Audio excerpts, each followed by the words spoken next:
नमस्कार। बच्चों का बहुत बहुत धन्यवाद। बहुत ही अच्छा बच्चों ने गाया और पेरेंट्स को बहुत धन्यवाद जिन्होंने इतनी अच्छी बच्चों को तैयारी कराई। Thank you. व्याप्तं येन चराचरं तत्पदं दर्शितं येन तस्मै श्री गुरुवे नमः। आयातु वरदे देवी गच्छरे ब्रह्मवादिनी गायत्री छन्दसा माता ब्रह्मयोनिर्नमोस्तुते।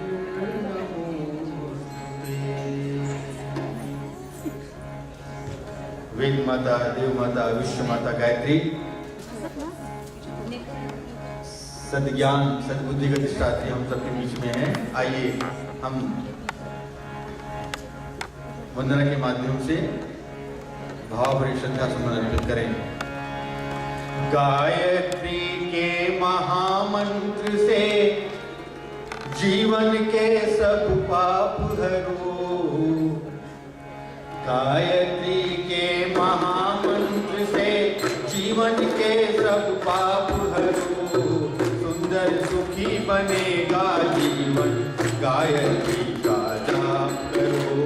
सुंदर सुखी बनेगा जीवन गायत्री का जाप करो।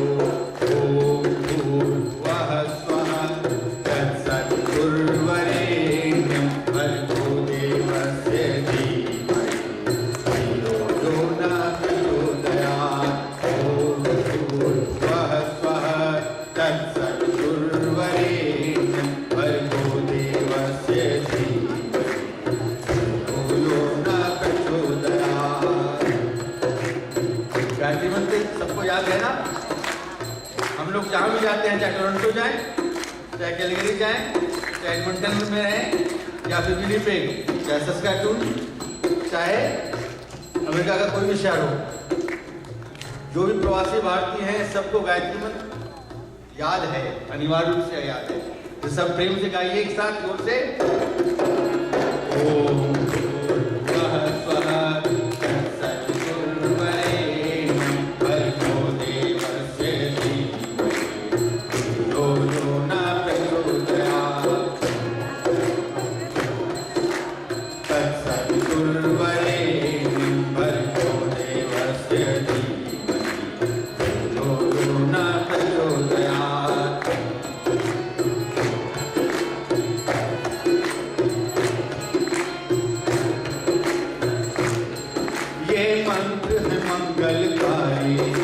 सद्बुद्धि बढ़ाने वाला, ये मंत्र है मंगलकारी, सद्बुद्धि बढ़ाने वाला।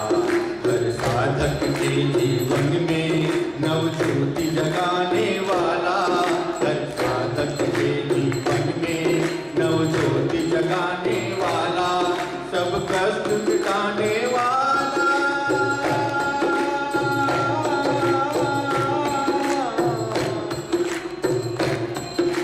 करो साधना तन से मन से दूर सभी संताप करो, करो साधना तन से मन से दूर सभी संताप करो। सुंदर सुखी बनेगा जीवन, गायत्री का जाप करो। सुंदर सुखी बनेगा जीवन, गायत्री का जाप करो। भी गायत्री के उपासक, भगवान कृष्ण भी गायत्री के उपासक है। जो भी एक को धारण करता है वो गायत्री का उपासक है। अवतारी पुरुषों ने भी श्रद्धा से शीश झुकाया, अवतारी पुरुषों ने भी श्रद्धा से शीश झुकाया, सबने वांछित फल पाया।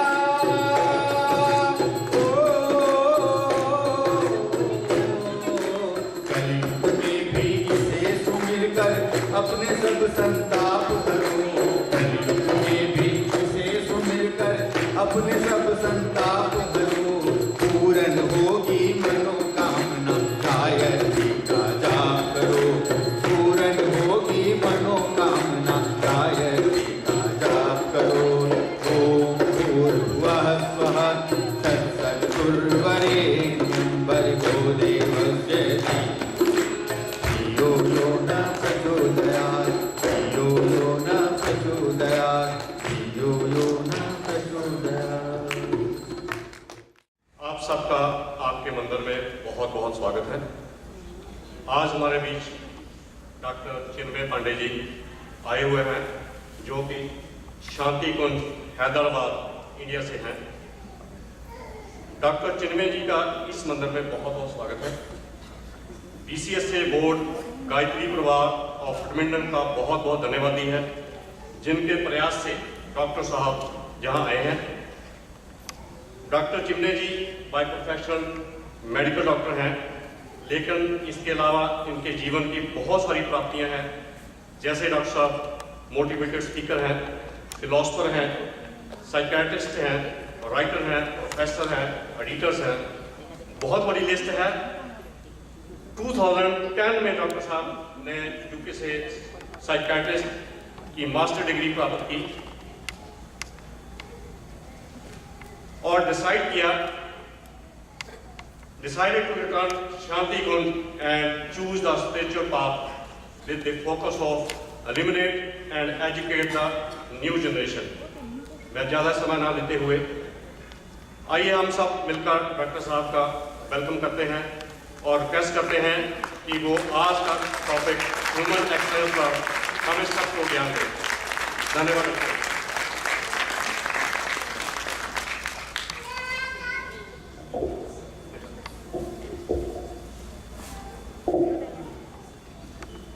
धन्यवाद मित्रों।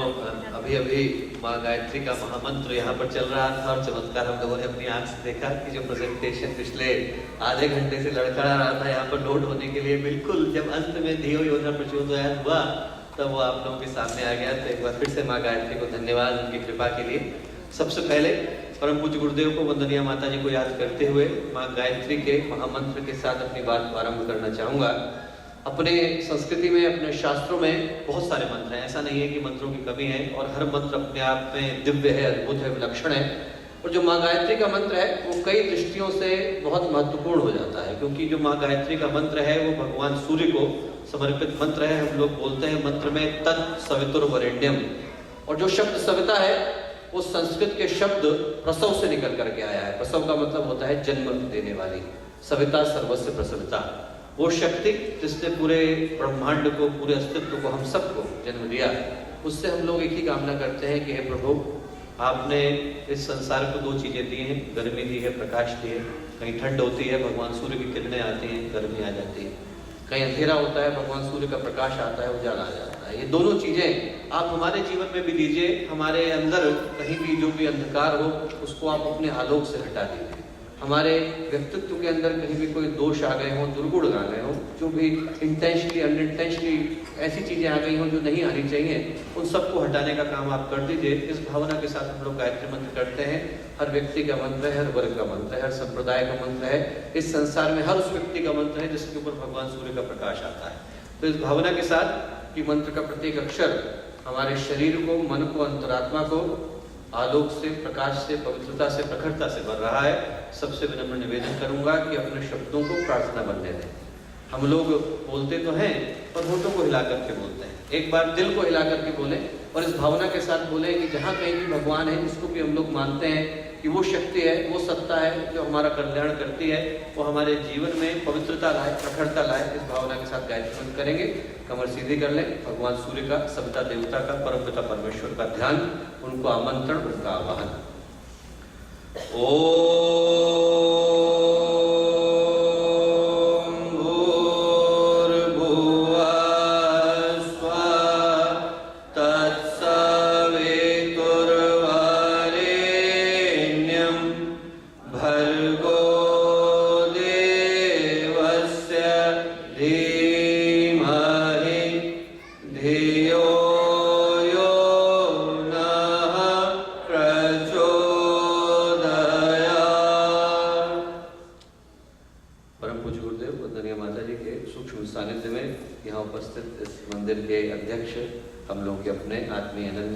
इसके अतिरिक्त यहाँ पर उपस्थित सभी एडमंटन क्षेत्र के प्यारे भाइयों बहनों और गायत्री परिवार के जितने भी सदस्य हैं, कैलकरी से आए हैं, यहाँ के आसपास के क्षेत्रों के सभी हम लोगों के भाइयों बहनों। समय थोड़ा सा अल्प है तो मैं सीधे मुख्य बिंदु पर आना चाहूँगा। हम लोगों को भी थोड़ी देर में ही यहाँ से फ्लाइट भी लेनी है और थोड़ा दुर्भाग्य है कि जितना समय हम लोग चाहते थे, अभी 2 घंटा पहले हम लोग एडमंटन पहुँचे और 2 घंटे के बाद हम लोग यहाँ से निकल जाएंगे। जितना समय हम लोग चाहते थे उतना नहीं दे पाएंगे, पर मैं चाहता हूँ कि जितनी देर के लिए आप लोगों के साथ हैं, हम लोगों के जीवन के लिए जो आवश्यक बातें हैं, what are the things which are of absolute pertinence to us, which are of absolute importance and significance to us, we should talk about them. और जीवन से बढ़कर के और कोई ज़्यादा चीज़ मूल्यवान हो नहीं सकती। In the human life nothing would be more precious than the life itself. हम सबको जीवन मिला हुआ है। गुरुदेव कहते थे कि जीवन हम लोगों को मिला तो हुआ है, संभावनाएं 2 ही है। संभावनाएं एक ये है कि हम लोगों को ये जीवन गलती से मिल गया। We got this life by default and accident. And if that's the reason why we have got the human life, then we should waste this opportunity. हम लोगों को इसे बर्बाद करने में कोई संकोच नहीं करना चाहिए। एक बार का जीवन है, आदमी को जितने भी बुरे काम करने हैं वो कर लेने चाहिए। और दूसरी संभावना ये है कि हम लोगों को मनुष्य का जीवन भगवान के अनुग्रह से मिला है, आशीर्वाद से मिला है, कृपा से मिला है। That we have got this life as a divine blessing. And if that's the reason why we are here, यदि हम लोग भगवान के अनुग्रह से, आशीर्वाद से यहाँ पर हैं, तो दोस्तों आज का जो प्रेजेंटेशन है वो आप लोगों को ये याद दिलाने के लिए है कि आप में से प्रत्येक व्यक्ति भगवान के पास से एक दिव्य संभावना को लेकर के आया है। We are not here because we wanted to waste this opportunity. हम लोग यहाँ पर इसलिए नहीं है कि हम लोग धरती पर आए और जनसंख्या बढ़ा करके चले जाएं। We are here because we are carrying a divine potential in each of us. हम में से प्रत्येक व्यक्ति भगवान के पास से उनके हाथ का लिखा हुआ आमंत्रण अपने जीवन में लेकर के आया है। We are carrying that signature inside our consciousness and this is the time to reflect upon that. हम लोगों को अपने अंदर उतर करके उस संभावना को स्वीकार करने की आवश्यकता है। That is the reason why this presentation is here. इस presentation का उद्देश्य आप लोगों को लेक्चर देना, उद्बोधन देना, प्रवचन देना नहीं है। इनफैक्ट इस प्रेजेंटेशन का यदि कोई एक उद्देश्य है तो मैं ये कहूँगा कि आप लोग यहाँ से कोई उत्तर लेकर के मत जाना, आप लोग यहाँ से प्रश्न लेकर के जाना। Return back to your home with questions. Return back to your home with the questions that whether we are able to do justice to our possibility or not. हम लोगों को जो है मनुष्य के जीवन के रूप में संभावना मिली है, इसके साथ हम लोग न्याय कर पा रहे हैं कि नहीं कर पा रहे हैं, हम लोग इसके साथ इंसाफ कर पा रहे हैं कि नहीं कर पा रहे हैं। प्रेजेंटेशन छोटा सा है। प्रेजेंटेशन का एक हिस्सा तो महापुरुषों की दृष्टि से मनुष्य के जीवन को देखना है कि महापुरुष क्या सोचते हैं कि जो हम लोगों को ह्यूमन पॉसिबिलिटी मिली है वो क्यों मिली, why have we got this human life. और दूसरा उद्देश्य उस पैरामीटर पर, उस एलिजिबिलिटी क्राइटेरिया पर, उस स्टैंडर्ड पर अपने जीवन को परखना है, अपने आप को टेस्ट करना है कि हम उसके साथ कितना न्याय कर पा रहे हैं। और इसका जो अंतिम हिस्सा है, बहुत छोटा सा प्रेजेंटेशन है, वो ये देखने के लिए है कि यदि हम लोग अपने जीवन के साथ न्याय नहीं कर पा रहे हैं तो हमें क्या करने की आवश्यकता है। तो सबसे पहले महापुरुषों के साथ शुरू करना चाहूँगा, और मेरे ख्याल से स्वामी विवेकानंद से बढ़ करके और कोई व्यक्तित्व नहीं हो सकता जिनके जीवन के साथ मैं आज की इस चर्चा को शुरू करूँ। हर कोई जानता है, और अभी हम लोग कल विनिपेग में थे जहाँ सबसे पहले स्वामी विवेकानंद के कदम अमेरिका की धरती पर पड़े, उसके बाद फिर वो सैन फ्रांसिस्को को गए 1892 में वो आए 27 साल की कच्ची उम्र में, और इतना सब कुछ दे करके गए जो बहुत सारे लोगों के लिए पूरे जीवन में कर पाना संभव नहीं होता। बहुत सारी खूबसूरत बातें स्वामी विवेकानंद ने कही, पर जो ये बात है वो मेरे ख्याल से हर व्यक्ति के लिए सबसे ज़्यादा इम्पोर्टेंट है, सिग्निफिकेंट है। स्वामी विवेकानंद ने कहा कि दुनिया की सारी ताकतें, all the power in the universe is already hours, दुनिया की सारी ताकतें इंसान अपने साथ पहले से लेकर के आया है। It is we who have put our heads before our eyes and cry that it is dark. हम लोग अपने चेहरे को ढक लेते हैं, खिड़की दरवाजे बंद कर लेते हैं, सूरज उगा हुआ है उसकी ओर से चेहरा घुमा लेते हैं, शुतुरमुर्ग की तरह से अपना चेहरा जमीन में गाड़ करके बैठ जाते हैं और फिर कहते हैं सवेरा नहीं हुआ। इसमें कसूर इस बात का नहीं है कि सूरज नहीं उगा था, कसूर इस बात का है कि सूरज तो उगा था, हम लोगों ने देखने से मना कर दिया। दोस्तों, हर व्यक्ति भगवान के पास से अच्छी संभावना लेकर के आया है। यदि हम में से प्रत्येक व्यक्ति अपने जीवन में गहरे उतर करके उस पॉसिबिलिटी को आइडेंटिफाई करने का प्रयत्न करें जो हम अपने साथ लेकर के आए हैं, this life would be very blissful. हम में से प्रत्येक व्यक्ति का जीवन आनंद के साथ गुजरेगा, संगीत के साथ गुजरेगा। हर व्यक्ति अपने साथ अच्छी संभावना लेकर के आया है। यदि भगवान किसी एक पॉलिसी पर काम करते हैं तो इक्वल अपॉर्चुनिटी पॉलिसी पर काम करते हैं, हर व्यक्ति को एक जैसी पॉसिबिलिटी दे करके भेजते हैं। स्वामी विवेकानंद जब ये बात कहते थे तो कहते कहते वो एक कहानी भी वेदांत की सुनाते थे कि एक शेरनी थी, गर्भवती थी, शी वाज प्रेग्नेंट, और वो जंगल में शिकार करने के लिए निकली तो पीछे से शिकारी आया, उसने एक तीर चलाया तो शेरनी को लगा, शेरनी मर गई। मरते मरते शेरनी ने बच्चे को जन्म दिया, और जो बच्चा पैदा हुआ that was looked after by the herd of deers, हिरणों के झुंड ने out of compassion they started to rear him, उसने उनको पालना शुरू करा। अब वो जो शेर था उसने देखा चारों तरफ हिरण ही हिरण है तो भूल गया कि मैं शेर हूँ, उसने सोचा मैं भी हिरण हूँ, जैसे बाकी के हिरण करते वैसे वो भी करता, वो घास खाते वो भी खाता है, तितलियों के पीछे भागते वो भी भागता। स्टार्टेड टू फॉरगेट कि ही वाज अ लायन। एक दिन असली शेर आया और जोर से दहाड़ा, जैसे ही दहाड़ा सारे के सारे हिरण भागे, शेर भी भागा। तो शेर ने कहा भैया सब भाग रहे हो तो समझ में आ रहा है शेर क्यों भाग रहा है। तो उसने हिरणों को तो दिया छोड़, उसने शेर को पकड़ा, उसने कहा भैया तुम कहाँ जा रहे हो। उसने कहा मुझे छोड़ दो, घबराया हो। उसने कहा मैं हिरण हूँ, मुझे छोड़ दो, आप मार डालोगे मुझे। बोले नहीं भैया तू शेर है। बोले नहीं मैं तो हिरण हूँ। तो शेर ने उसको पकड़ा और नदी के किनारे ले गया। बोले झांक करके देख कि इसके अंदर क्या है। And the moment he looked inside the water then he saw they both are the same. The roar came back, उसके अंदर की जो दहाड़ थी वो वापस आ गई। और दोस्तों, महापुरुषों के जीवन का यही उद्देश्य होता है। वो हम लोग को याद दिलाने आते हैं कि वो शेर हमारे अंदर भी तो है। यदि वो वैसा जीवन जी सकते हैं तो हमें ऐसा जीवन जीने से कौन रोक रहा है। वही 2 हाथ लेकर के वो आए थे, वही 2 पैर लेकर के वो आए थे, वही 2 आंखें लेकर के वो आए थे। ऐसा तो है नहीं कि भगवान ने उनको कोई 12 सिर लगा करके भेजा हो या 4 सींग लगा करके भेजा हो। हमारे जैसा शरीर लेकर के वो लोग आए थे। यदि वो अपने जीवन को दिव्यता के साथ जी सकते थे तो हमें महानता के साथ जीने से कौन रोक रहा है। We are here because we can accomplish that possibility that we are carrying within ourselves, that divine possibility that we all are carrying। और मैं आप लोगों को रिमाइंड कराने के लिए बोल रहा हूँ कि आप लोगों को लग रहा होगा कि मैं क्या बात कर रहा हूँ, पर यदि आप लोग जाएं गहरे में उतर करके अपने आप से पूछें तो मैं आप में से प्रत्येक व्यक्ति एक विवेकानंद को अपने अंदर छुपा करके घूम रहा है। आप में से प्रत्येक व्यक्ति एक गुरुदेव को अपने अंदर छुपा करके घूम रहा है। That divinity is already inside you because we are carrying that possibility inside us। यदि हम लोग देखें तो जो मनुष्य का जीवन है वो 2 तरीके की पॉसिबिलिटीज के बीच में हैंग कर रहा है। आप लोग देखें जिस तरीके का पुल है वैसे ही मनुष्य का जीवन है। We are in between 2 possibilities. Krishna हमारे बीच में से निकल करके आते हैं, कंस भी निकल करके आते हैं, रावण निकल करके आता है तो राम भी निकल करके आते हैं, दुर्योधन निकल करके आता है तो बुद्ध भी निकल करके आते हैं, बुरे व्यक्तित्व निकल करके आते हैं तो अच्छे भी तो हमारे बीच में से निकल करके आते हैं। और ये हमारे ऊपर है कि हम अपने जीवन की कौन सी दिशा को अपने जीवन की परिणति बनाते हैं। Which direction we choose as the destination of our life। If someone ever asks you what is the meaning of the life, answer is whatever you want it to be। आप अपने जीवन का जो अर्थ निकालना चाहते हो वो आपके जीवन का अर्थ। आप अपने जीवन का अच्छा अर्थ निकालना चाहते हो, that is the meaning of the life। और यदि आप चाहते हो कि जीवन का बुरा अर्थ निकले तो आदमी जिंदगी भर दुख होकर के निकाल सकता है, परेशान होकर के निकाल सकता है। हम लोग कहते हैं कि हिंदी में एक कहावत है कि एक काम को करने के भी 10 तरीके और नहीं करने के भी 10 तरीके हैं। यदि आदमी कमियां ही निकालना चाहे तो भगवान में कमी निकाल देगा, सृष्टि में निकाल देगा, ब्रह्मांड में निकाल देगा। और यदि आदमी चाहेगा कि सब चीजें परफेक्ट है तो जो हाथ में आ गया वो परफेक्ट है। तो भगवान ने जो हमें देकर के भेजा है, एक परफेक्ट अपॉर्चुनिटी देकर के भेजा है, और उस पॉसिबिलिटी को साकार करना हम लोगों का काम है। एक आप लोगों ने एडमंड हिलेरी का नाम सुना होगा कि एडमंड हिलेरी जब चढ़ने गए माउंट एवरेस्ट पर तो ही फेल 15 टाइम्स, 15 बार फेल हुए। और एक अजीब सी बात है कि जब आप लोग जाओ माउंट एवरेस्ट पे तो 6888 मीटर पर there is the second base camp. वहां से आपको 3 बार अपॉर्चुनिटी मिलती है ऊपर जाने की, और तीनों बार बिना ऑक्सीजन के जाना होता है। And if you are able to go up to the second base camp 3 times then they allow you to go. And Edmund Hillary fail 15 times, 15 बार फेल हो गए। 16th time when he was trying to scale the Mount Everest, and that was the last night he could have done. उसके बाद उनको 3 साल तक wait करना पड़ता।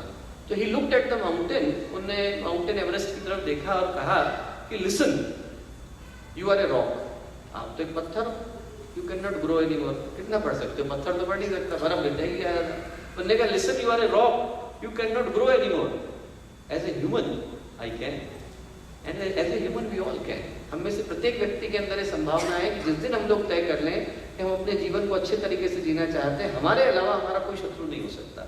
Nobody else can stop us then actually taking that path। और यही गुरुदेव ने कहा कि जो जीवन है वो यदि हम लोग ध्यान से देखें तो बी से डी तक की यात्रा है। बी का मतलब है बर्थ, बी का मतलब है डेथ। न तो हमारे हाथ में जन्म का क्षण है, न हमारे हाथ में मृत्यु का क्षण है। Neither we can determine when we are gonna take birth, nor we can decide when we gonna leave this planet। Both are not in our hand। So whatever left in the middle is completely in our hand। जो बीच में छूट गया उसका नाम जीवन है, और उसके साथ हम लोग कुछ भी करने के लिए स्वतंत्र हैं। और जीवन का अर्थ है चॉइस। जो चॉइस हम अपने जीवन का बनाते हैं, जो हम लोग अपने जीवन को जिस आधार पर जीना चाहते हैं, जीने के लिए हम लोग स्वतंत्र हैं। हर व्यक्ति अपने हिसाब से जीने के लिए स्वतंत्र है। ऐसा कोई व्यक्ति नहीं जो नहीं जी सकता अकेला।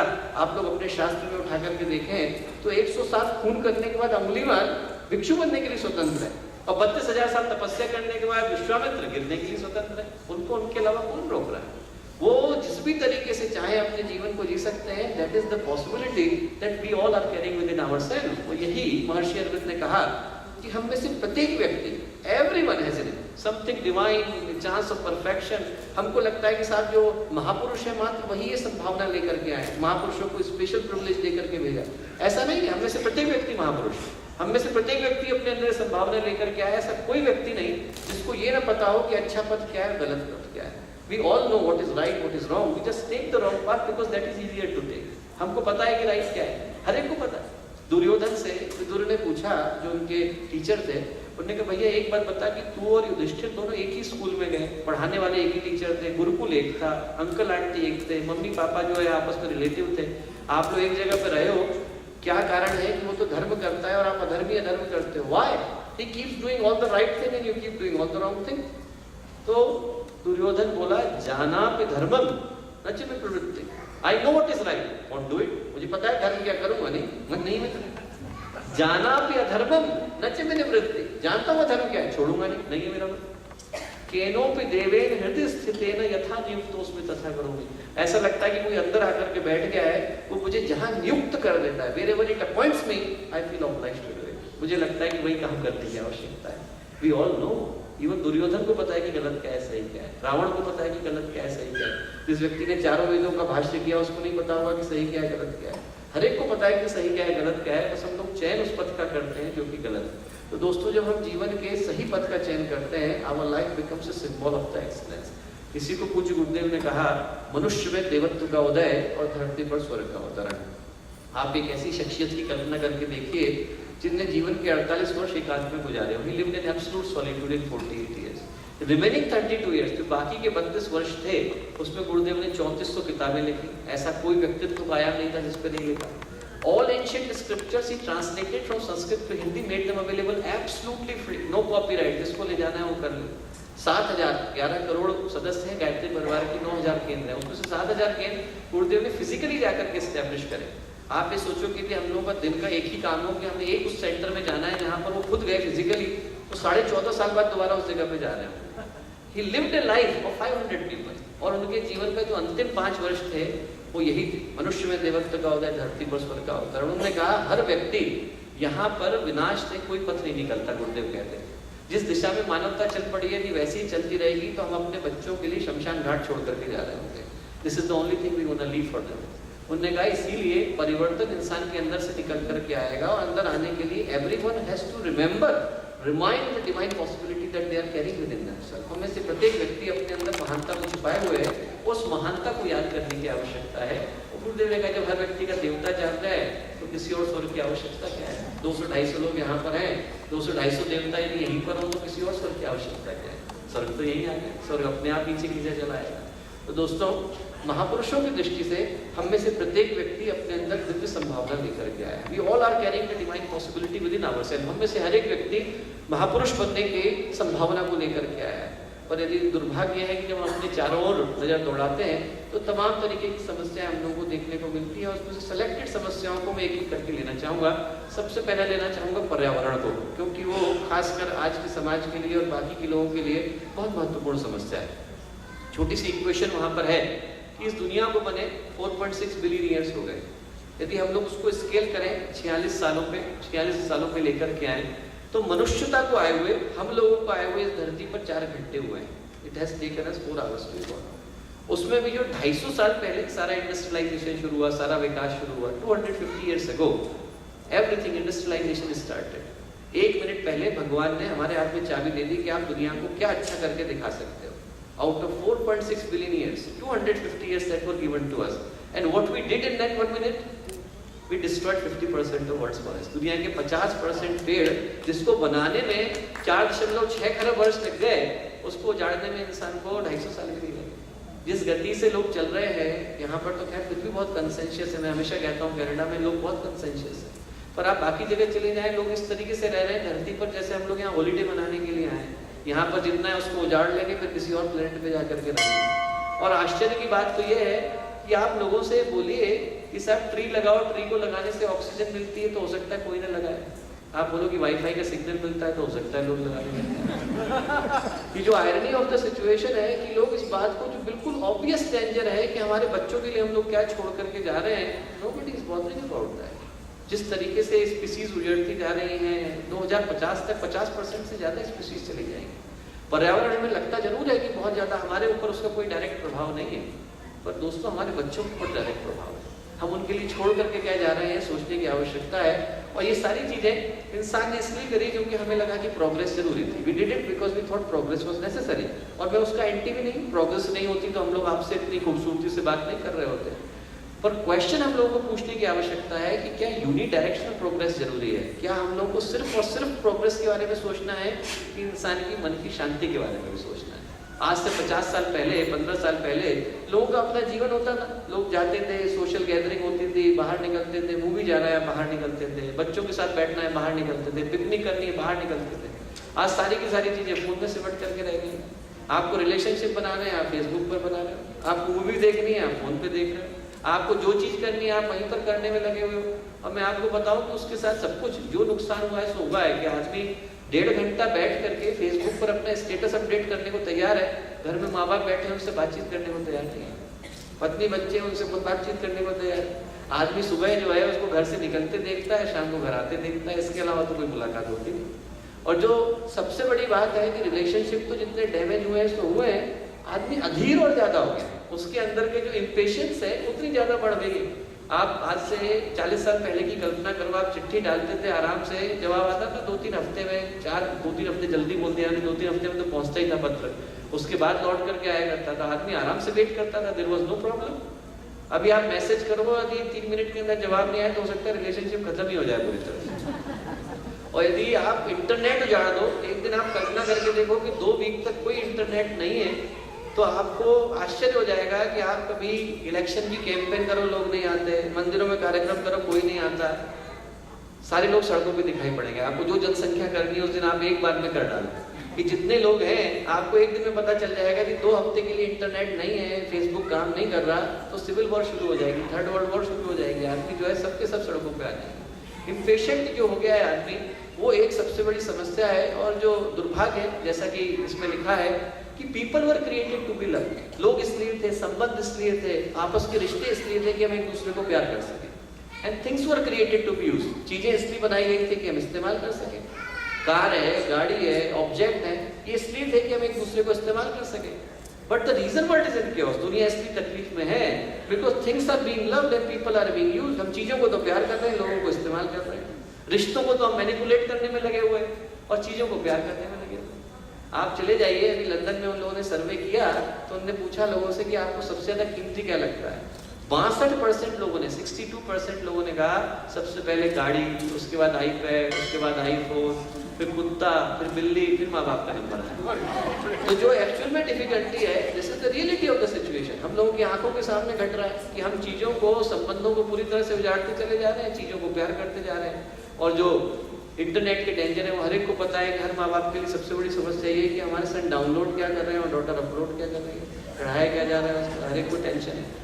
और जो एक आयरनी है सिचुएशन की वो ये है कि we are living in a world where deleting history has become more important than creating history. आदमी इंटरनेट पे अपनी हिस्ट्री को सबसे पहले डिलीट करने का प्रयत्न करता है, क्रिएट करने के बारे में कोई नहीं सोचता कि हम लोग क्या कर सकते हैं, इतिहास कैसे बना सकते हैं, इस बारे में कोई नहीं सोच रहा। और इसके कारण जो आज की सत्यता है वो कुछ इस तरीके की दिखाई पड़ती है दोस्तों कि लोगों के घर बड़े हो गए, परिवार छोटे हो गए। कल ही मैं उदाहरण दे रहा था कि डिफेंस कॉलोनी में दिल्ली में हम लोगों के जानने वाले हैं, 14 मंजिल का मकान है, माता पिता हैं, 3 बच्चे हैं, 5 अलग अलग कॉन्टिनेंट में रहते हैं। 3 साल के बाद वो पहली बार डिफेंस कॉलोनी में मिले तो उनको याद नहीं आया कि चाबी किसके पास थी।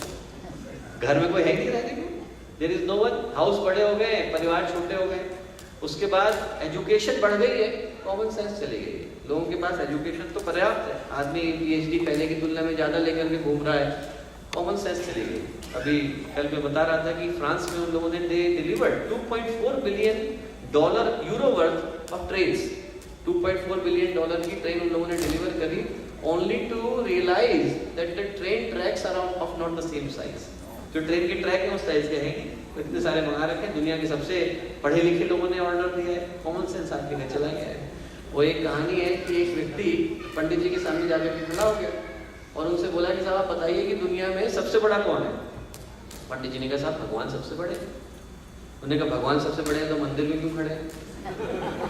पंडित जी बोले साहब मंदिर सबसे बड़ा है, मंदिर मान लो आप। उन्होंने कहा मंदिर सबसे बड़ा है तो धरती पे क्यों खड़ा है। उन्होंने कहा ठीक है धरती माँ है, धरती सबसे बड़ी है। उन्होंने कहा धरती सबसे बड़ी है तो शेषनाग पे क्यों खड़े हैं। तो उन्होंने कहा साहब शेषनाग भी सबसे बड़े हैं। बोले शेषनाग भी सबसे बड़े हैं तो शिव जी गले में क्यों पड़े हैं। अब पंडित जी को थोड़ा गुस्सा आया, उन्होंने कहा तो प्रश्न पे प्रश्न पूछ रहे हैं। बोले शिव जी सबसे बड़े हैं, तो शिव जी सबसे बड़े हैं तो कैलाश पे क्यों खड़े हैं।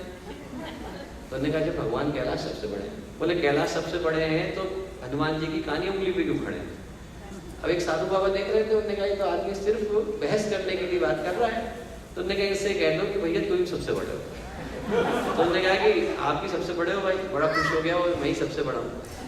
तो साधु बाबा बोले कि तू सबसे बड़ा है भाई तो मंदिर के नीचे क्यों खड़ा है। घूम कर करके तो बात वहीं आ गई। तो दोस्तों हम लोग चाहे कहीं भी करें, कॉमन सेंस आदमी का चला गया। एजुकेशन तो बहुत है, वैसे ही हम लोगों ने मेडिसिन तो एडवांस कर दी, पहले की तुलना में हम पे ज़्यादा अच्छे इक्विपमेंट है, सब कुछ है, पर हेल्थ पूरी तरह से चली गई है। आदमी की हेल्थ नहीं है, इंश्योरेंस नहीं है। ठीक है महंगे अस्पताल हैं, बहुत बढ़िया सुविधा है, पर आदमी अपने बिस्तर से भी नीचे नहीं उतर पाता 4 बार खांस से बगैर। आदमी की जो पूरी तरह से स्टेमिना है वो चली गई है। हम लोग एक तरफ तो चंद्रमा पे पहुंच गए, जुपिटर पे भी पहुंचने वाले हैं, दूसरी तरफ पड़ोसी कौन है इसके बारे में हमें पता नहीं। इनकम आदमी की पहले की तुलना में ज़्यादा है, पैसे आदमी ज़्यादा कमा रहा है, मन की शांति कमा करके बैठा है।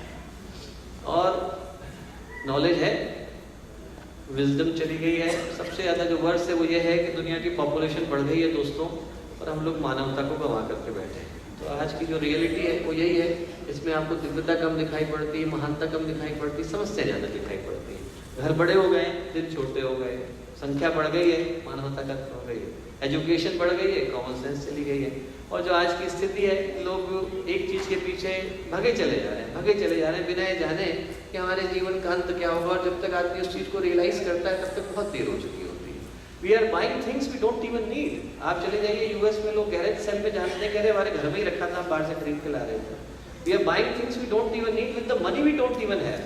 To impress people we don't even like, जिनको हम पसंद भी नहीं करते उनको इम्प्रेस करने के लिए। मिसेस गुप्ता ने खरीदा है तो हम भी खरीदेंगे। आप चले जाओ, लोग वहाँ से जा रहे हैं दुबई शॉपिंग करने के लिए, दिल्ली से निकल रहे हैं, जो आप आराम से खरीद सकते थे वहाँ पर आदमी जो है किसी तरीके से अपने को घिसने में लगा हुआ है कि उसने मर्सिडीज खरीद लिया है, हमको भी खरीदनी है, उनने पोर्श खरीद लिया है, उससे अच्छा वाला लेना है, उनने सोनी का ले लिया है, उससे ज़्यादा अच्छा लेना है। We are in a rat race without realizing कि हम लोग कहाँ जा रहे हैं। मैं आपको बताऊँ कि गुरुदेव कहते थे कि आप जब आओ इंडिया में तो जैसे गली से गुजरते हो तो आवारा कुत्ता पीछे पड़ जाते हैं, गाड़ी के पीछे भागते हैं। तो गुरुदेव बोलते थे कि भाग रहा है वो तो समझ में आ रहा है, भाग रहा है कोई दिक्कत नहीं, पकड़ लेगा तो करेगा क्या। यदि सच में कुत्ता भागा जा रहा है गाड़ी के पीछे और एक दिन उसके सच में गाड़ी पकड़ में आ जाए तो उसका करेगा क्या, कुछ कर तो सकता है। वैसे इंसान जो है भागा चला जा रहा है, उसको लग रहा है ये मिल जाए वो मिल जाए मिल जाए, और जब मिल जाता है वैसी वो चीज़ पुरानी हो जाती है। हमें जो चीज़ सबसे इंपॉर्टेंट लगती है, moment it is in our hand, it is of no use to us. तो दोस्तों जो आज की रियलिटी है वो ये है, ऐसी स्थिति में जो समाधान के स्वर है वो इंसान के अंदर से निकल सकते हैं और दो तरीके से निकल सकते हैं, मनुष्य की दृष्टि से उत्कर्ष, समाज की दृष्टि से उत्कृष्टता। और उसको एक एक करके मैं लूंगा। 4 स्टेप हैं एक्सीलेंस के। पहला है पर्पस, दूसरा है एटीट्यूड, तीसरा है कंपैशन, चौथा है कमिटमेंट। जीवन के लिए सही उद्देश्य, उद्देश्य के प्रति कंपैशन का भाव, कंपैशन के बाद एब्सोल्यूट कमिटमेंट, और इस भाव के साथ कि हम लोग मिलकर के अच्छा कर रहे हैं, तब जाकर के उत्कर्ष निकल करके आता है। I will take the purpose first. सबसे पहले उद्देश्य। गुरुदेव ने बोला कि बिना उद्देश्य के मनुष्य का जीवन पेंडुलम की तरह से है। पेंडुलम घूमता तो बहुत है, पहुंचता कहीं नहीं, लगा हुआ है बेचारा, मेहनत कर रहा है सुबह से शाम तक, जब से पैदा हुआ है जब तक शरीर छोड़ेगा तब तक उससे ज्यादा मेहनती आपको कोई नहीं मिलेगा, लगा हुआ है, पहुंच कहीं नहीं पाता। और आप देखो लंदन का तो मैं बता सकता हूँ, यहाँ का नहीं कह सकता। लंदन में आदमी सुबह उठ रहा है 6:30-7 बजे, 3 बार ट्यूब बदल करके अपनी जॉब पहुंचेगा, उसके बाद 9 से 7 तक काम करेगा, 3 बार ट्यूब बदल करके अपने घर आएगा। मंडे से फ्राइडे का ये जॉब है, फ्राइडे को पब चले गए, ड्रंक हो गए, सैटरडे को हैंगओवर निकाला, संडे को जो है शॉपिंग करी, वापस वहीं आ गए मंडे को। और आदमी सुबह से शाम तक बिजी। आप उससे कहो कि साहब हमको कब बात करनी है आपके साथ, तो आदमी 4 वीक के बाद का टाइम देगा। माता पिता को एक बार क्रिसमस में मिल करके आ जाएगा, इसके अलावा तो कोई नहीं बात, या थैंक्सगिविंग पे मिल लेगा।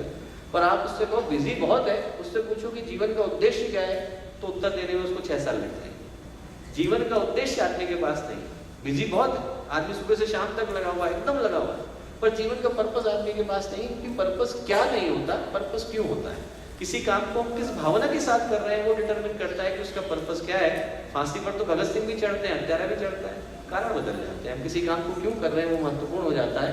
इसीलिए जो उदाहरण आप लोगों के सामने है वो उन लोगों के हैं तो हमारी आपकी तरह के थे, रियल लाइफ लोग हैं, but they made significant impact. क्योंकि जब भी पर्पस की बात आती है हमें लगता है हम क्या कर सकते हैं, हम तो छोटे से व्यक्ति, हमारे से क्या हो पाएगा। तो उन लोगों के उदाहरण है जो हमारी आपकी तरह से थे, छोटे लोग थे, but they made a serious impact in the society. पहले है जेम्स हैरिसन, जो कि बाईं तरफ में जिनका फोटोग्राफ है। जेम्स हैरिसन जो है उनको आज से 7 साल पहले ऑस्ट्रेलिया का जो सबसे हाईएस्ट सिविलियन ऑर्डर है वो लोगों ने दिया। And he is a bricklayer, जो मजदूर होते हैं वो काम करते हैं 4थी पास है। ऐसा उनने क्या किया कि उनको ऑस्ट्रेलिया का सबसे बड़ा सम्मान मिला। उनने ये किया कि जब वो 13 साल के थे, साइकिल से आ रहे थे, सामने से ट्रक आ रहा था, जो उनकी टक्कर मारी तो उनको ठोकर लगी, गिर गए, आईसीयू में चले गए। It took 14 people to donate blood to save him. 14 लोगों को खून देना पड़ा, तब जाकर के उनकी जान बची। And first thing he decided, जैसे ही वो ठीक हुए, उन्होंने डिसाइड किया कि जैसे ही मैं 18 साल का होऊंगा, the moment I would turn 18, which is the legal limit to donate blood, first thing I would do is donate blood. 18 साल के हुए, जन्मदिन का अपना सेरेमनी बनाई, हॉस्पिटल गए, हॉस्पिटल जाने के बाद लोगों ने ब्लड टेस्ट किया कि सर आपको कोई बीमारी तो नहीं है। और जैसे ही उन्होंने चेक किया कि उनको कोई बीमारी तो नहीं है, उनको पता चला कि he had an unusual plasma combination. उनके पास ऐसा प्लाज्मा का कॉम्बिनेशन था कि यदि वो ब्लड उन बच्चों को चढ़ाया जाए जिनके माता पिता का ब्लड ग्रुप अलग है, their lives would be saved. तो from the age of 18 to 73, 18 साल से लेकर 73 साल तक, one person he donated 1000 liters of blood, saving lives of 2 million unborn babies। 20 lakh बच्चों का जीवन एक व्यक्ति ने बचाया। 35 देशों में उनका खून गया। One person, very small purpose, made an impact on life of 2 million people। 2 lakh 20 lakh किसको कहते हैं, इतने लोगों का जीवन बचाना, एक व्यक्ति का छोटा सा संकल्प। उसके बगल में जो छोटा सा बच्चा है, Karl, he is from Chicago, he went for a competition and he won $1000। $1000 मिले। मम्मी पापा ने पूछा कि साहब क्या करोगे, आपको पेयर ऑफ जॉर्डन्स चाहिए कि डिज्नीलैंड जाना है, क्या करना है। And he said, nothing। The girl living next door, she has got leukemia, उसको ब्लड कैंसर है, हम लोग उसको पैसा क्यों नहीं देते। और उसने फोन किया पड़ोसी की मम्मी को और जैसे ही उसने पड़ोसी की मम्मी को फोन किया और रोने लग गई, उन्होंने कहा 8 साल के बच्चे से कौन पैसा लेगा भाई, 8 साल के बच्चे से कोई पैसा नहीं ले सकता। उन्होंने कहा कि उसको तो हम नहीं ले सकते, पर जब बाकी लोगों ने सुना 200 babies lives were saved because of the money collected on the day 1, पहले दिन में जितना पैसा इकट्ठा हुआ 200 बच्चों का जीवन बच गया। छोटे बच्चे के पास पर्पस हो सकता है दोस्तों, छोटी छोटी चीज़। हम में से हर व्यक्ति के पास अपने जीवन का पर्पस हो सकता है, उसके लिए बहुत बड़ी चीज़ करने की आवश्यकता नहीं है। और ऐसा एक उदाहरण इंडिया का है, सुभाषिनी मिस्त्री का, सब्जी बेचने वाली महिला, 21 साल की थी, पढ़ी लिखी नहीं थी, शी इज इलिटरेट, पढ़ लिख नहीं सकती। उनके 4 बच्चे थे, जो सबसे छोटा बच्चा रहा था, youngest one, she was 3 months old। और उनके पति को बहुत भयंकर बीमारी हुई, हॉस्पिटल लेकर के जाते, इलाज कराते, तब तक he died, he could not receive the medical attention. He decided कि मैं ये करूंगी, उसने सोचा, लेडी ने, सुभाषिनी मिस्त्री ने, कि मैं तब तक पैसे इकट्ठे करूंगी जब तक अपने गांव में हॉस्पिटल नहीं खोलूं, छोटे से गांव में। भगवान का आशीर्वाद हुआ, उनके जो तीसरे नंबर का लड़का था अजय, डॉक्टर बन गया, यूनिवर्सिटी ऑफ कैलकाटा से MD की डिग्री भी ले ली, जॉब भी मिल गई, छोड़ करके वापस चला गया। तो जो प्रोफेसर्स थे, कलीग्स थे, उन्होंने कहा जाकर के चेक करें कि कहाँ गया। जब वो गांव पहुंचे तो दे स्टार्टेड टू क्राई कि 47 साल हो गए थे, for 47 years she did not save a single penny for herself. अपने लिए एक पैसा नहीं बचाया, अपने लिए कोई साड़ी नहीं खरीदी, बच्चों के लिए कपड़ा नहीं खरीदा, घर में एक चीज नहीं ली। She only manage to save 22,000 rupees, सिर्फ 22,000 रुपये बचा पाई। 22,000 रुपये में आप इंडिया में रहे हो सब लोग, 1 महीने का किराया नहीं निकलता दिल्ली ऐसी जगह पे, हॉस्पिटल तो आदमी क्या खोलेगा। पर जब बाकी लोगों को पता चला, everyone started to give, and she opened a hospital 10 years ago in her village, called Humanity Hospital, from poor for poor, गरीबों के लिए, गरीबों के द्वारा, निःशुल्क हॉस्पिटल। सब्जी बेचने वाले महिला। दोस्तों, हम लोग पढ़े लिखे हैं, हम लोग बहुत कुछ कर सकते हैं। हम में से हर व्यक्ति यदि अपने जीवन का पर्पस डिटरमिन कर ले कि मुझे एक काम करना है, अच्छे तरीके से करना है, समाज को अच्छा बनाने के लिए करना है, तो बहुत लोगों का जीवन हम लोग बदल सकते हैं। पहली बात है उद्देश्य, दूसरी बात है उत्सर्ग। उत्सर्ग का मतलब होता है समाज को देने का भाव। जो हमने समाज से लिया है वो हम समाज को लौटा रहे हैं। गुरुदेव ने कहा कि नहीं, मनुष्य आया है, इंसान आया है, तो इंसान के जीवन का लक्ष्य इंसानियत हो सकती है, और क्या हो सकता है। यदि हम लोग आए और सिर्फ अपना पेट भर करके चले गए, तो हम लोगों ने तो अपॉर्चुनिटी वेस्ट कर दी। हमसे अच्छा तो जानवर है, कम से कम उसका चमड़ा तो किसी काम आ जाए। हम लोग तो सिर्फ अपना ही स्वार्थ पूरा करके चले गए। तो गुरुदेव ने कहा इंसान है तो इंसान के जीवन का लक्ष्य इंसानियत तो होनी चाहिए, कम से कम उसका कुछ उद्देश्य तो करें। और ऐसा ही उदाहरण हम लोगों के सामने है, ये बच्चा जो जन्म से देख नहीं सकता था, ही वॉज बॉर्न ब्लाइंड, देख नहीं सकता था, मलेशिया का बच्चा। उसके जो माँ बाप थे उन्होंने कहा कि साहब हमको जितना देखना था हमने देख लिया, whatever we wanted to see we have seen, अब आप हमारी एक आंख ले लो। दोनों माँ बाप ने कहा हम अपनी एक एक लाइव आंख देने को तैयार हैं, हम एक आंख से गुजारा कर लें, बच्चे को कम से कम भविष्य अच्छा होना चाहिए। कंपैशन, इसको कहते हैं इंसानियत। यदि आप किसी का कष्ट है कैसे दूर कर सकते हैं, दिस इज समथिंग। और वहीं पर एक छोटा सा उदाहरण और है, दो अंधे व्यक्ति, they were struggling to open a tap, वो पानी खोलने की कोशिश कर रहे थे, खोल नहीं पा रहे।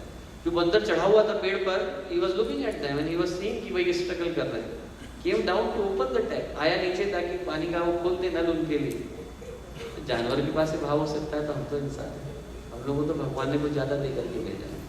इंसानियत के अलावा what else could be the reason? यदि कोई व्यक्ति कष्ट में दिखता है, हमारे घर में दिखता है, कहीं और दिखता है, यदि हम उसके दुख को थोड़ा सा भी हल्का कर देते हैं, उसके लिए सुनने वाला कान बन जाते हैं, उसके लिए हग करने वाला हाथ बन जाते हैं, उसके लिए प्रेम करने वाला हृदय बन जाते हैं, तो इससे बढ़िया क्या हो सकता है। We don't need a qualification. हमारी माँ ने हमें प्यार किया था तो कौन सी यूनिवर्सिटी से PhD करके दिया था। हमारे पिता ने हमें जो है बहुत सारी चीज़ें दी तो कौन सा विश्वविद्यालय से डिप्लोमा करके दिया। दूसरे को प्यार देने के लिए कोई बहुत बड़ी क्वालिफिकेशन थोड़ी चाहिए होती है, इतना तो हमें से हर व्यक्ति कर सकता है। जीवन का उद्देश्य आ जाए, साथ में उत्सर्ग का भाव आ जाए।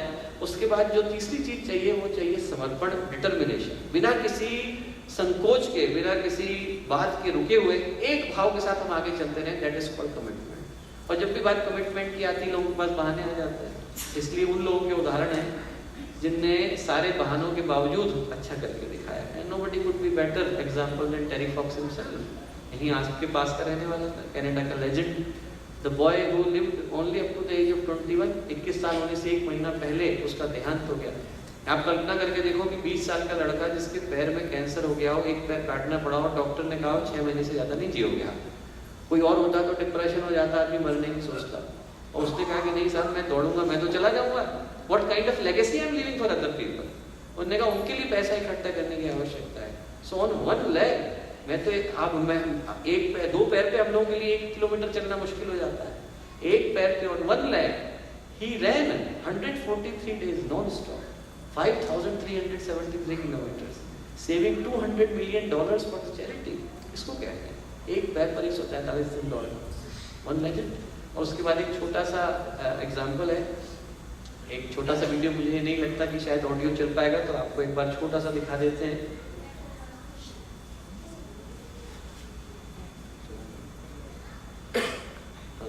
सॉरी, आगे चलो,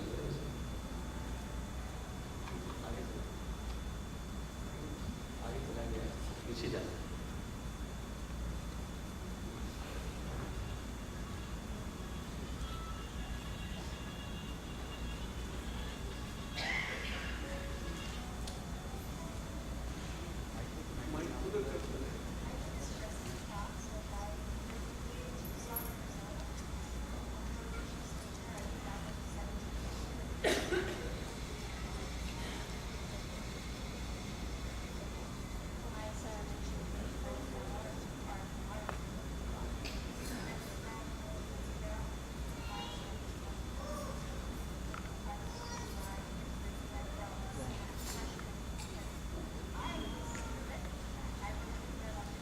आवाज़ की दिक्कत है, मैं वैसे ही बता देता हूँ कि जैसिका वो लड़की है जो दोनों बिना हाथों के जिसका जन्म हुआ, बीएससी ऑनर्स है हार्वर्ड से, साइकोलॉजी में ऑनर्स किया, और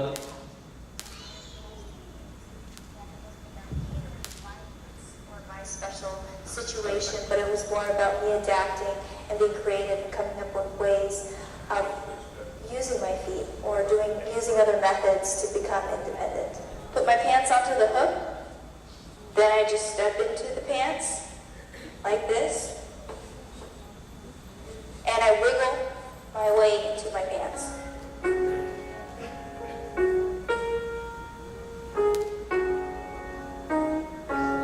I've heard the saying a number of times that life is 10% what happens to you, 90% of how you respond to it. So that's why I fell in love with psychology. Psychology fascinated me in that sense, that it really did credit a lot to how we thought. It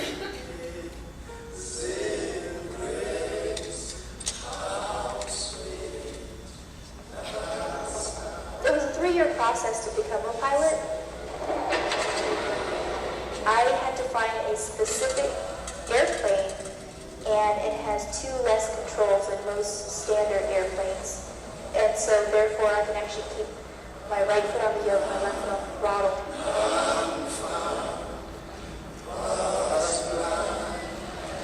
The most incredible, most empowering experience I've ever had. It's that feeling of being free, of being, in the sky, and just that incredible feeling of being up there. What I enjoy is not really knowing where I'm going to be next. In the next 4 months, I can be in 4 different countries.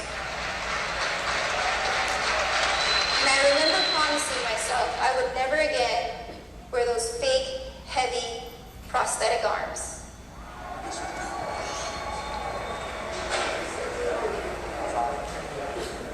Here's our flight. We will go out to the different areas of Ethiopia, visit with the families of children with disabilities, and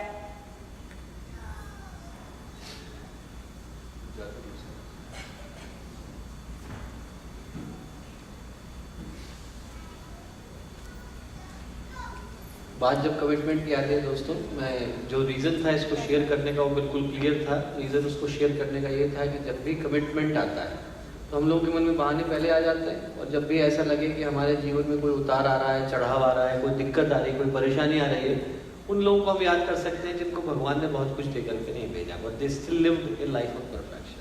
Terry Fox को याद कर सकते हैं, एक पैर पर जो 143 दिन दौड़े। जेसिका को याद कर सकते हैं जिसको भगवान ने 2 हाथ देकर के बगैर भेजा, और उसके बावजूद she is honours in psychology from Harvard. She is the only armless pilot in the world. दुनिया की अकेली है जो आर्मलेस पायलट है, अकेली लड़की है जो ब्लैक बेल्ट है कराटे विदाउट 2 आर्म्स। इमेजिन करके देखिए आप। उसके बाद एक और वीडियो क्लिप है, मुझे लगता है कि शायद प्रेजेंटेशन में थोड़ी दिक्कत हो रही है।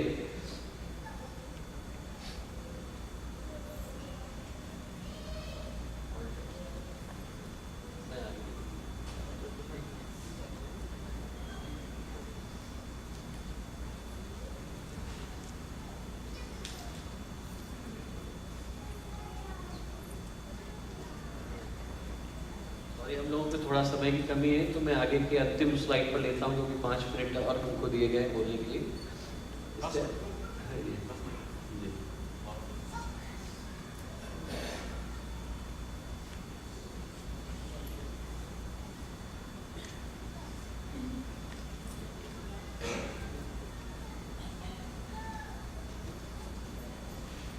उत्थान।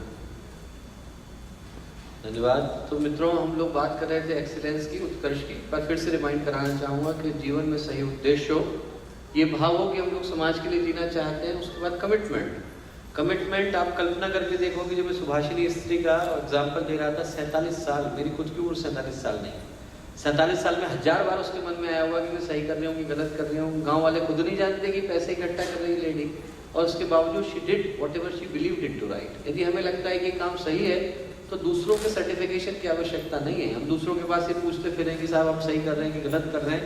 That is not needed. If we believe that this is the right thing to do, this is what we should do, and that is what is called as the commitment. और उसके बाद जो लास्ट में चीज की आवश्यकता पड़ती है वो है उत्थान। उत्थान का मतलब है कलेक्टिव गुड, कि हम लोग मिलजुल करके अच्छे कार्य के लिए आगे बढ़ें। गुरुदेव कहते थे कि साहब बिगाड़ने के लिए किसी प्रयत्न की आवश्यकता नहीं होती। चीजों को बिगाड़ना हो तो you don't need extra qualification. कोई आदमी सड़क पर जा रहा हो और कोई से चाकू मार दे, तो ऐसा थोड़ी है किसी यूनिवर्सिटी से डिग्री लेकर के आएगा तब चाकू मारेगा। पर यदि उस घाव को रिपेयर करना है, then you need to be a qualified doctor. तब उसको आपको क्वालिफाइड डॉक्टर होने की आवश्यकता है। जब चारों की चारों चीजें जुड़ जाती हैं, उद्देश्य आ जाता है, उत्सर्ग का भाव आ जाता है, उत्थान का भाव आ जाता है, तब जाकर के एक्सीलेंस का जीवन आता है। चाहे गुरुदेव का हो, चाहे विवेकानंद का हो, चाहे महर्षि अरविंद का हो, चाहे रामकृष्ण परमहंस का हो, they all lived life as per these believe. और हमें से हर व्यक्ति जी सकता है। हमें से हर व्यक्ति के पास ये पॉसिबिलिटी है कि हमें से हर व्यक्ति ये डिसाइड कर ले कि मैं अपने जीवन को सही उद्देश्यों के साथ जीना चाहता हूँ। We can do it, we all can do it, and this is the reason to share this presentation with you, कि आप में से प्रत्येक व्यक्ति अपने जीवन की दिव्य संभावना को पहचान करके जाए। और उसके साथ एक छोटा सा आमंत्रण है आप लोगों को, आप लोग हरिद्वार जब भी आए, बल्कि मैं कहूँगा भारत जब भी आए, आप में से हर व्यक्ति जाता होगा, आप लोग ये मान करके चलना कि आप लोग का एक घर शांति कुंज हरिद्वार में भी है। बस ताला खोल करके चाबी आपको नहीं दे रहे हैं, बाकी की सारी फॉर्मेलिटी आप मान के चलना कि पूरी हो गई है। The moment you would land into India, आप एक इनविटेशन सिंपल सा भेज दें कि हम हरिद्वार आना चाहते हैं, आपका अपना घर है, पैसा वहाँ किसी से नहीं लिया जाता, इट्स फ्री आश्रम। 25,000 पीपल लिव देयर परमानेंटली। 20,000 के करीब गेस्ट हम लोग एंटरटेन करते हैं। 500 एकड़ में आश्रम फैला हुआ है, और पैसे का कॉन्सेप्ट नहीं, इट इज एब्सोल्युटली फ्री। तो आप में से जो भी जब भी आना चाहें, आपका स्वागत है। शांति कुंज है, हम लोग का रिसर्च इंस्टीट्यूट है, और ये विश्वविद्यालय है। 62 के करीब कोर्स हम लोग चलाते हैं, 6,000 के करीब विद्यार्थी हैं, और पूरी तरह से निःशुल्क चलाते हैं। बच्चों से पैसा नहीं लिया जाता, and not only they are learning the conventional wisdom, but they are also receiving the contemporary education. हम बच्चे को योग और हेल्थ में हम लोग भारत का नंबर 1 कोर्स है। 400 विद्यार्थी पढ़ते हैं हम लोगों पे, 32 के करीब कोर्स हैं योग में ही अकेले में। और उसके अतिरिक्त हम लोग उनको जितनी मॉडर्न डिसिप्लिन है, कंप्यूटर में हम लोग नंबर 2 हैं, एनिमेशन में नंबर 2 हैं। So it's a very all comprehensive university, and I would advise everyone to actually have a look at the website. और उसके बाद अंत में जो तीसरा कारण था शेयर करने का, वो ये था कि एक तो आप में से प्रत्येक व्यक्ति को उसकी दिव्य संभावना से परिचित कराना, दूसरा एक आमंत्रण देना दिल से कि आप लोग जब भी भारत आओ तो शांति कुंज जरूर आओ, और तीसरा कि जैसा गुरुदेव ने कहा कि ये समय ऐसा है जब हम में से प्रत्येक व्यक्ति को कलेक्टिव अकाउंटेबिलिटी लेने की आवश्यकता है। राष्ट्र हमारा है, संस्कृति हमारी है, सब कुछ हमारा है, तो उसको बदलने की जिम्मेवारी किसी और की कैसे हो सकती है। कोई चीज़ हमें सही नहीं लगती तो उसको बदलने के लिए हम लोग ये कैसे सोच सकते हैं कि कोई व्यक्ति बाहर से आएगा और उसको बदल करके जाएगा। It's our responsibility, we have to do it. और जैसा आइंस्टाइन ने कहा कि दुनिया मात्र उनकी वजह से बुरी नहीं है जो लोग बुरे हैं, मात्र उनकी वजह से बुरी नहीं, उनकी वजह से भी बुरी है जो लोग अच्छे हैं और सब कुछ देख करके हाथ पर हाथ रख करके बैठे रहते हैं। और दोस्तों, वहाँ हम लोगों की भूमिका महत्वपूर्ण हो जाती है। हम लोग सोचते हैं कि लोग बुरा कर रहे हैं, हम उसमें कुछ नहीं बोले तो क्या फर्क पड़ता है, उनको उनके कर्म का दंड मिलेगा। ऐसा होता नहीं है दोस्तों। भीष्म पितामह जब गिरे तो उनको कर्म कोई नहीं बचा था, तो उन्होंने भगवान कृष्ण से पूछा कि साहब कर्म तो मेरा कोई नहीं बचा है, फिर क्यों सजा दे रहे हैं लोग मुझको, मैं तो कर्म मुक्त हूँ। तो भगवान कृष्ण बोले कि ऐसा है पितामह, 3 तरीके के कर्म होते हैं, कृत, कारित, अनुमोदित। कृत का मतलब जो आपने किया, आपने खुद किसी पे चाकू चलाया, आप दंड भुगतोगे उसका। कारित, आपने किसी और से करवाया, किसी और से करवाया। अनुमोदित, you sanctioned, you gave your silent approval for that to happen. जब द्रौपदी का चीरहरण हुआ तो आप चुपचाप बैठे थे, आप उस कर्म के जिम्मेवार हो। आपने किया न करवाया, पर आपने उसको होते हुए देखा, आप जिम्मेवार हो। दुनिया में बहुत सारी चीजें बुरी होती हैं और हम उसको होते हुए देखते हैं, हम भी कहीं कहीं हिस्से में जिम्मेवार हो जाते हैं। And we have to take the responsibility to change it. और जब भी बात चेंज की आती है तो लोग कहते हैं कि साहब हमारे को क्यों बोल रहे हैं, आप किसी और को बोल दो, वो सुधर जाएंगे, हम भी सुधर जाएंगे। तो एक एग्जाम्पल आप लोगों के सामने है, एक ऐसे व्यक्ति का, अंतिम स्लाइड, जो कि रोम की सेना का सेनापति था। 6000 लोगों ने हमला कर दिया क्लूशियम की, और वो अकेला खड़ा था। He was standing alone, only person standing. उसके 2 असिस्टेंट थे, and he single handedly defeated 6000 people. अकेले उसने आने से रोक दिया। 2 उसके जो असिस्टेंट थे वो मर गए।